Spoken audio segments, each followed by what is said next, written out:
Ya, terima kasih untuk pertanyaannya. Saya melihat ini satu pertanyaan yang sangat baik sekali. Dan saya kira banyak orang membutuhkan jawaban dari firman Tuhan untuk pertanyaan ini. Maaf tidak bisa panjang, saya sedang persiapkan bahan ajar untuk beberapa mata kuliah, termasuk mata kuliah eksegesis perjanjian baru yang akan saya ampu dalam semester ini. Tentang pertanyaan itu saya memang aware, ada orang-orang yang mengatakan bahwa semua bayi tanpa peduli latar belakang agama dari orang tuanya akan diselamatkan. Dan salah satu argumen utamanya adalah para bayi itu hanya punya dosa asal, original sins. Mereka tidak punya dosa aktual yang mereka lakukan sendiri, dan karena itu manfaat dari kematian Kristus di Kalvari cukup untuk menyelamatkan mereka. Nah, terus terang itu pemikiran yang baik dan sangat menghibur. Tapi saudara perlu ingat, penghiburan yang sejati untuk hidup, iman, dan kematian itu tidak berasal dari pemikiran kita, tidak peduli seberapa bagusnya pemikiran itu. Saudara dan saya tidak meletakkan kepala tiap-tiap malam di bantal dengan tenang karena ada beberapa pemikiran bagus di kepala kita. Kita menjalani kehidupan dan menyikapi kehidupan dengan tenang dan dengan iman atas dasar ajaran kitab suci, ajaran firman Tuhan. Sejauh ajaran kitab suci sebagai dasarnya, saya tidak aware ada bagian kitab suci yang mendasari pemikiran bagus tadi. Yang saya aware adalah kitab suci memberikan penghiburan bagi orang-orang percaya dalam hal ini terkait dengan anak-anak mereka,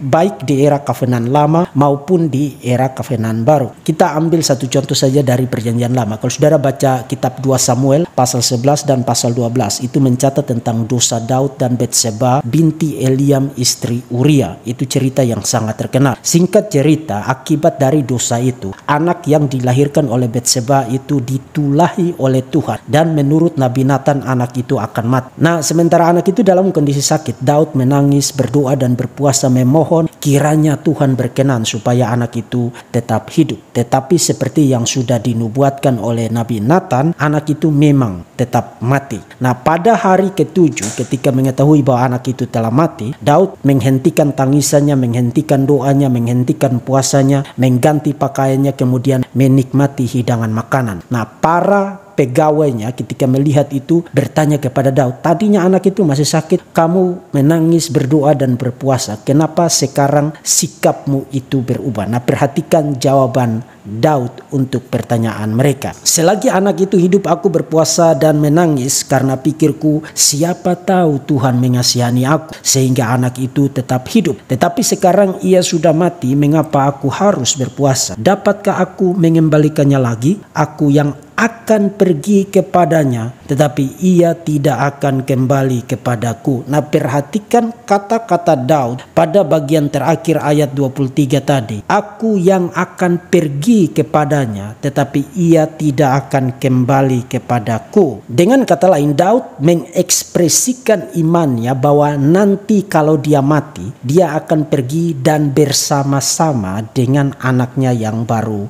meninggal itu. Nah, ini hanya salah satu contoh dari apa yang terjadi pada bayi dari orang percaya, dari orang yang sudah dibenarkan, a justified man. Bahkan kalau saudara baca Roma pasal 6 ayat 4, Paulus menggunakan Daud sebagai contoh dari orang yang dibenarkan oleh iman, justified by faith alone. Nah, itu dari segi naratifnya, dari segi bagian-bagian didaktikalnya, bagian-bagian yang memuat pengajaran. Perhatikan lontaran-lontaran kitab suci mengenai anak-anak orang percaya. Misalnya surat 1 Korintus pasal 7 ayat yang ke-14 bicara tentang pasangan, yang satunya percaya, yang satunya tidak percaya. Tetapi kitab suci mengatakan di dalam bagian itu, anak-anak yang lahir dari keluarga itu disebut sebagai anak-anak yang kudus. Jadi satu hal yang kita bisa yakini atas dasar pengajaran dan penghiburan dari kitab suci adalah anak-anak yang lahir dari keluarga Kovenan, keluarga orang-orang percaya, baik di era Kovenan Lama maupun di era Kovenan Baru, anak-anak itu adalah anak-anak yang kudus. Dan jika mereka meninggal pada usia bayi, dalam keadaan bayi, kita dapat berseru mengekspresikan iman seperti ekspresi iman dari Daud. Anak itu tidak akan kembali kepada kita. Ketika kita mati, kitalah yang akan pergi dan hidup bersama-sama dengan anak itu. Di mana? Di surga. Nah, saya berharap jawaban singkat ini bukan hanya memberikan pencerahan, tapi sekaligus memberikan penghiburan atas dasar ajaran yang solid dari pengajaran firman Tuhan. Tuhan Yesus memberkati saudara-saudara sekalian.